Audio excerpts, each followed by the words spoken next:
चले जानते हैं अस्तित्व के संबंध में। जब केवल पूर्ण ही था, यानी केवल महाशून्य था, तो उसके मंथन स्वरूप एक पिंड का उद्गम हुआ। तो मान लीजिए, पहले हम इसी पिंड को मान लिए कि इसी पिंड का उद्गम हुआ। तो इसके भीतर सर्वप्रथम शून्य गर्भ के रूप में प्रतिष्ठित हुआ।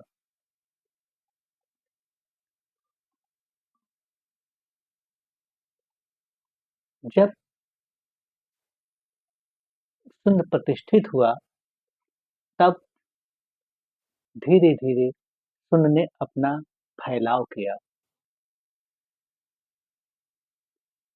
मान लीजिए, अभी पिंड का यह स्थिति है, केवल गर्भ के रूप में। लेकिन जब शून्य का फैलाव हुआ, तो इस स्थिति से इस स्थिति में जब फैलाव हुआ, तो इस आयाम में वृद्धि हुआ। तो इसी शून्य का फैलाव पहले इतना ही रूप था, जब विस्तार हुआ तो अब यह स्थिति है। तो इसी शून्य के फैलाव को ही हम काल कहेंगे। अस्तित्व में जो काल है वो सिर्फ एक ही है, सिर्फ शून्य का फैलाव, और वही रचनाकार है। तो जैसे ही शून्य का फैलाव हुआ, तो इसके भीतर स्थान का भी विस्तार हुआ, जिसे हम क्षेत्र कहेंगे। और जब शून्य का फैलाव हुआ, तो इसी काल की वजह से इसके भीतर एक तीसरी ऊर्जा, तीसरी स्थिति यानी ब्रह्म ऊर्जा का उद्गम हुआ। ऊर्जा का तो आप देख सकते हैं कि शून्य की तीन स्थिति है: काल, क्षेत्र और ऊर्जा, और तीनों ही अनंत है। और यहाँ पर एक बात और समझ लीजिए कि सृष्टि में दो अनंत है। एक तो इस शून्य का फैलाव जो आयाम के भीतर हो रहा है, और एक आपका आयाम जिस महाशून्य में फैल रहा है। तो इसलिए सृष्टि में दो अनंत है, लेकिन हम इसी अनंत से परिचित हैं। अब चलिए बात करते हैं कि जब शून्य की ही तीन स्थिति है: काल, क्षेत्र और ऊर्जा। और यहाँ पर आप देख सकते हैं कि काल भी अनंत है, क्षेत्र भी अनंत है और ऊर्जा भी अनंत है। काल ही रचनाकार है, ऊर्जा ही ब्रह्म स्वरूप है, और क्षेत्र ही रूप व स्थिति है। तो आप कह सकते हैं कि संपूर्ण सृष्टि काल, क्षेत्र और ऊर्जा का ही परिणाम है। अब चलिए बात करते हैं कि जब ब्रह्म ऊर्जा का उद्गम हुआ, तब इस आयाम के भीतर गूंज उत्पन्न हुआ। यह गूंज चाहे ब्रह्म ऊर्जा का ही हुंकार समझिए, जिसे हम नाद ध्वनि कहते हैं। और वह गूंज क्या है? ओम का। उसके बाद या यूं समझिए कि ओम का हुंकार हुआ।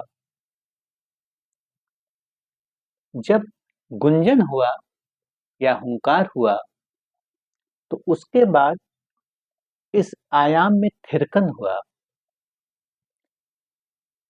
और आप यह कह सकते हैं कि महाशून्य के तल पर यह आयाम नृत्य करने लगा। उसके बाद ब्रह्मजाल का विस्तार हुआ। ब्रह्मजाल क्योंकि आप इसे ऐसे समझिए कि सृष्टि में अणु से लेकर परमाणु से लेकर जितने भी जीव हैं या समस्त सृष्टि इस संरचना से जुड़ा हुआ है। हर चीज उस जाल से जुड़ा हुआ है, तो उसे ही हम ब्रह्मजाल कहेंगे। अगर आप देखेंगे तो दिखाई देगा कि हर चीज जुड़ा हुआ है। आप अपने ही भीतर झाँकेंगे तो प्रत्येक सेल की संरचना भीतर से भी जुड़ी हुई है और बाहर से भी एक दूसरे से जुड़ी हुई है। ऐसा ही सृष्टि के हर चीज उसी संरचनानुमा, उसी जालनुमा में जुड़ा हुआ है, जिसे हम ब्रह्मजाल कहेंगे। और यही ब्रह्मजाल को ही हम परमवेदी कहेंगे, क्योंकि ब्रह्मजाल ही वह वेदी है जिससे परम मानव का उद्गम हुआ। परम मानव का मतलब आप किसी आकार और रूप को अपनी कल्पना और मन से कल्पित मत करना। परम मानव का अर्थ ही है कि ऐसा वेदी या ऐसा जाल जिससे समस्त जीवों का जन्म हुआ,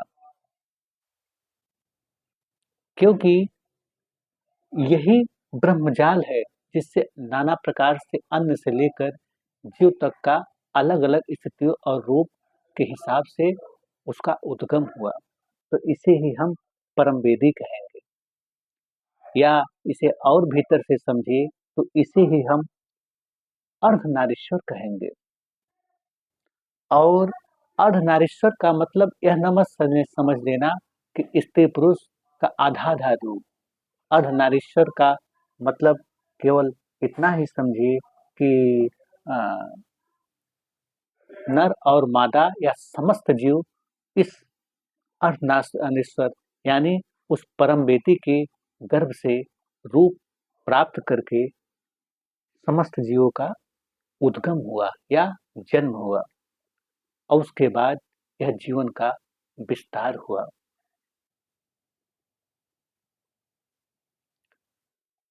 इसीलिए आप एक चीज और समझ सकते हैं कि कोई भी पुरुष पूरी तरह पुरुष नहीं है। उसमें इस अगर वह पुरुष है तो उसके भीतर स्त्री का भी अंश विद्यमान है।